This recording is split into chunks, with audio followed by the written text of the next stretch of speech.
I like to break down where things align. And I've studied many different religions. I studied the Abrahamic religion, so Christianity. I studied Hinduism and Buddhism. And I kind of like seeing the overlap.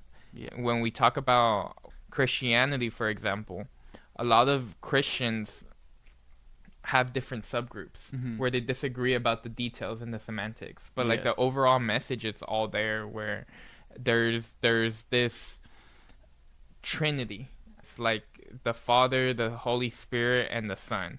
And the Father is what we tend to perceive as God. Yes. And then there's the Holy Spirit that drives us, that moves us forward. Okay. And then the Son is well, in Christianity they say Mm. that's Jesus, right? Yes. But that's the embodiment of God. And if you're able to accept God in your life and you're driven by the spirit of that spirit of truth, of divinity, in a sense where you're aligning yourself to what's best for you, Yeah. then another perspective of it is where Carl Jung refers to self-actualization. Carl Jung was one of the first psychoanalysts. His philosophy was to embody your shadow, because there's two parts of yourself. There's the you, and then there's the you that you don't want to become or you suppress. Yes. The negative parts of your personality. Yes.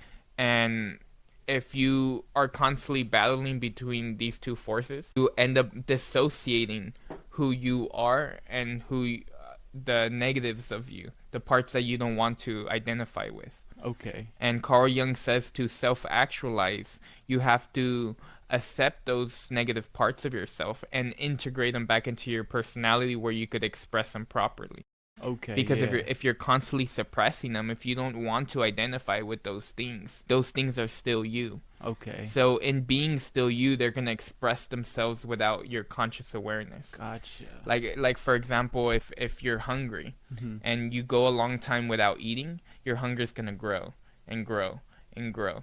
And then eventually you're not gonna have control over it, Yeah. and eventually you're gonna have to eat. So in eating, you're gonna do it impulsively and you're gonna do Yeah. it explosively, where you just glutton out, Wow. Wow. So you have to learn how to incorporate those parts of yourself to be able to express them properly. Gotcha. Kind of like a steam valve. You're like letting out the steam, the pressure, like Mm-hmm. when you're pressure Yeah. cooking or something. Okay. Yeah. And that to me, what the Son is. The Son is the embodiment of the Father and the Spirit. Gotcha. And then that's when you form the Trinity. The Trinity, bro. Yeah, and every religion has this, but in Mhm. Christianity, it's more used to reference Jesus specifically. Gotcha. But I believe that there's multiple people that can embody that spirit, to be driven by the Holy Spirit. Okay. Yeah, that's actually pretty cool.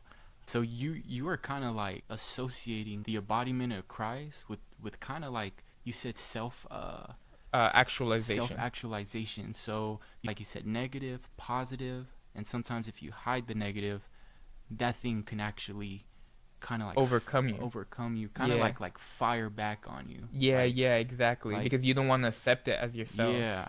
So sometimes when we don't acknowledge that, it can actually be bad, and then we could just let that control us, situations, maybe even like feelings too, you know? Definitely. Um, That's the most important one. It's like yeah. an elephant under the rug. Yeah, yeah, for sure. Because you're trying to hide it, but there's no Mhm. hiding from it, because Yeah. it's attached to you. Exactly. And then that, I feel like that even goes a little deeper with like what'd you say?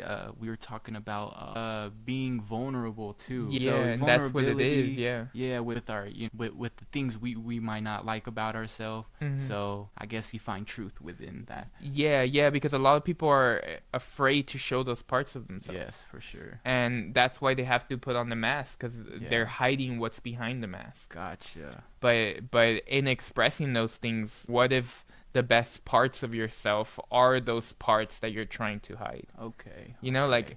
if you're trying to pretend, or if you're trying to put on the mask, you're filtering out your personality, and then it becomes dull. Wow, that's crazy, bro.